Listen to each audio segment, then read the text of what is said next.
علیکم درنو سره زموږ د نن درس دی بار چارت.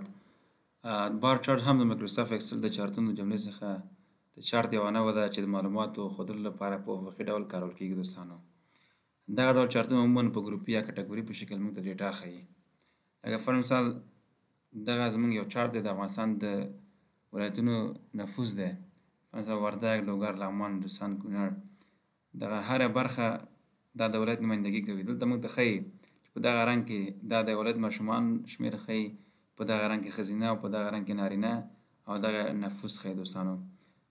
بار چارت څنګه استفاده کیږي، څنګه موږ جوړولی شو، راځو مایکروسافټ اکسل فایل ته.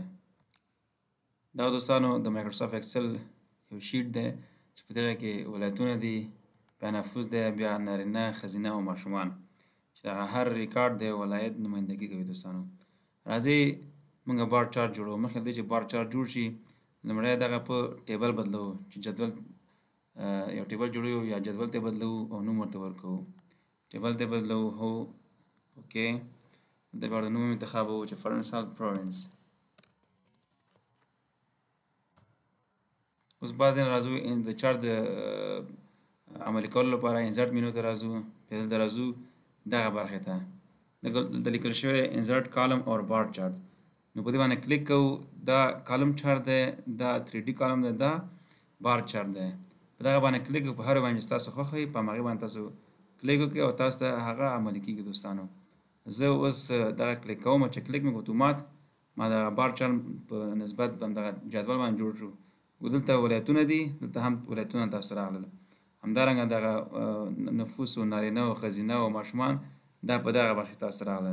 دغه دلته ښودل کېږي چې فر مثال ماشومان په دغه رنګ کې دي، په نارنجي کې دي، همدارنګه ښځینه په تت رنګ کې دي، نارینه په تیز نارنجي کې دي او نفوس چې دی مکمل نفوس دی ولایت هغه په شین رنګ کې دی.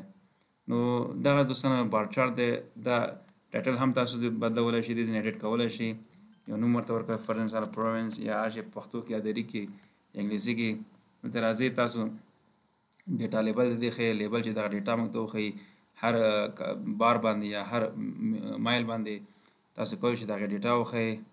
دا ډیټا ټیبل تاسو لاندې وښیي. دا وګوره دغسې په دغه حالت کې چې فرض ننګرهار د ماشومان دومره، ښځینه دومره، نارینه دومره، ټوټل نفوس دومره دی فرض مثال.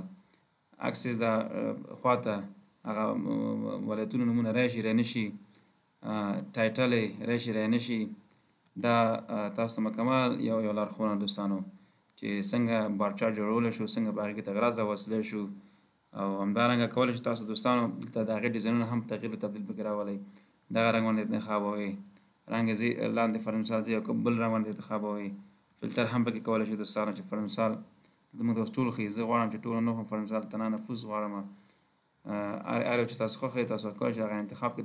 په کومې کټګورۍ غواړئ، سلیکټ آل تنه ننګرهار غواړئ، هر یو چې غواړئ اپلای تاسو اتومات هماغه راځي دوستانو.